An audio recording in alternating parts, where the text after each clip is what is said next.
कल्पना कीजिए, दो बच्चे एक ही स्कूल में पढ़ते हैं, एक ही शहर में रहते हैं और लगभग एक जैसी जिंदगी जीते हैं।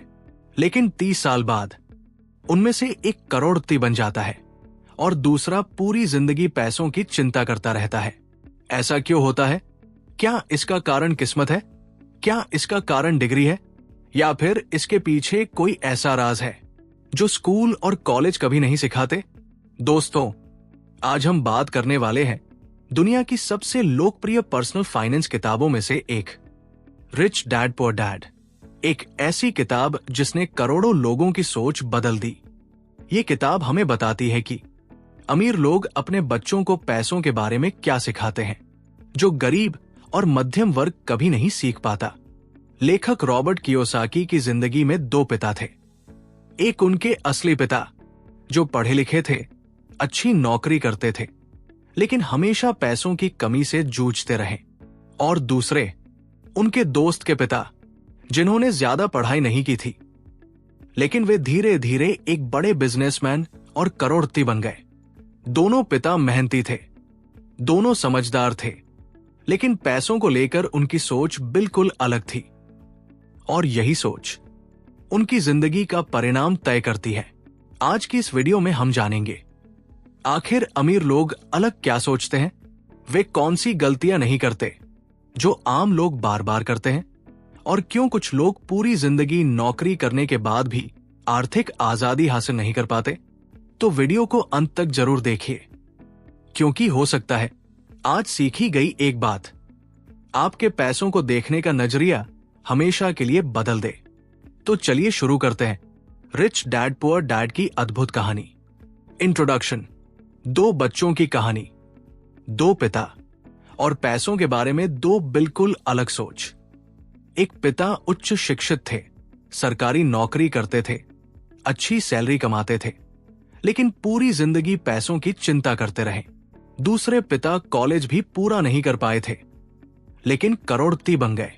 लेखक रॉबर्ट कियोसाकी कहते हैं कि उनकी जिंदगी बदलने वाली सबसे बड़ी चीज कोई डिग्री नहीं थी, बल्कि पैसों के बारे में सीखी गई सोच थी। इस किताब का सबसे बड़ा सवाल है, लोग मेहनत तो बहुत करते हैं, लेकिन अमीर क्यों नहीं बन पाते? अध्याय 1, अमीर लोग पैसे के लिए काम नहीं करते। लेखक बताते हैं कि अधिकांश लोग पूरी जिंदगी एक चक्र में फंसे रहते हैं, डर और लालच। डर उन्हें नौकरी खोजने पर मजबूर करता है और लालच उन्हें ज्यादा सैलरी पाने के लिए भागते रहने पर। लेकिन अमीर लोग अलग सोचते हैं। वे पैसे के लिए काम नहीं करते, वे ऐसी चीजें बनाते हैं जो उनके लिए पैसा कमाती है, जैसे व्यवसाय, निवेश, रियल एस्टेट और अन्य आय के स्रोत। अध्याय 2, एसेट और लायबिलिटी का खेल। यह किताब का सबसे महत्वपूर्ण सिद्धांत है। कियोसाकी कहते हैं, यदि आप केवल एक बात समझ लें तो आपकी वित्तीय जिंदगी बदल सकती है। एसेट क्या है? वह चीज जो आपकी जेब में पैसा डालती है। लायबिलिटी क्या है? वह चीज जो आपकी जेब से पैसा निकालती है।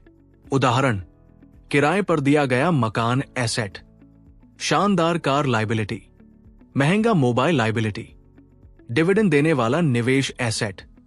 अमीर लोग लगातार एसेट खरीदते हैं, गरीब और मध्यम वर्ग लगातार लायबिलिटी खरीदते हैं। अध्याय 3, अपना काम खुद शुरू करो। नौकरी करना गलत नहीं है, लेकिन केवल नौकरी पर निर्भर रहना जोखिम भरा है।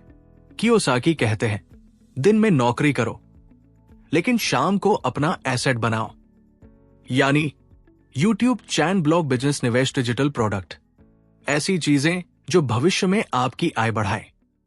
अध्याय 4, टैक्स और कंपनियों का खेल। अमीर लोग नियमों को समझते हैं, वे कंपनियां बनाते हैं, खर्चों का प्रबंधन करते हैं, निवेश करते हैं, वित्तीय शिक्षा का उपयोग करते हैं। गरीब लोग पहले टैक्स देते हैं, फिर बची हुई रकम खर्च करते हैं। अमीर लोग पहले निवेश करते हैं, फिर बाकी चीजों पर खर्च करते हैं। अध्याय 5, अमीर लोग पैसा बनाते हैं। जब अवसर आते हैं, अधिकांश लोग डर जाते हैं, लेकिन अमीर लोग अवसरों को पहचानते हैं। वे बाजार में गिरावट को भी अवसर मानते हैं। वे समस्या में भी कमाई का रास्ता ढूंढ लेते हैं। क्यों? क्योंकि वे वित्तीय रूप से शिक्षित होते हैं। अध्याय 6, सीखने के लिए काम करो, कमाने के लिए नहीं। लेखक कहते हैं, अपने करियर की शुरुआत में केवल सैलरी मत देखो, स्किल देखो, सीखो। Sales, marketing, communication management, investing. जितनी ज्यादा स्किल होगी उतने ज्यादा अवसर मिलेंगे। अंतिम संदेश 27-30 में। इस किताब का सार केवल इतना नहीं है कि अमीर बनो, बल्कि अमीर जैसी सोच विकसित करो। पैसे को समझो, एसेट बनाओ, लगातार सीखते रहो, निवेश करो, कई आय स्रोत बनाओ, केवल सैलरी पर निर्भर मत रहो। रॉबर्ट कियोसाकी का मानना है कि अमीर लोग अपने पैसे को काम पर लगाते हैं, गरीब लोग खुद पूरी जिंदगी काम करते रहते हैं। YouTube ending. तो दोस्तों, अगर आपको आज से सिर्फ एक चीज याद रखनी हो तो याद रखिए, एसेट खरीदो, लायबिलिटी नहीं। यही रिच डैड पुअर डैड की सबसे बड़ी सीख है। अगर आपको यह बुक समरी पसंद आई हो तो वीडियो को लाइक करें, चैनल को सब्सक्राइब करें और कमेंट में बताइए कि अगली किस किताब की समरी सुनना चाहेंगे। धन्यवाद।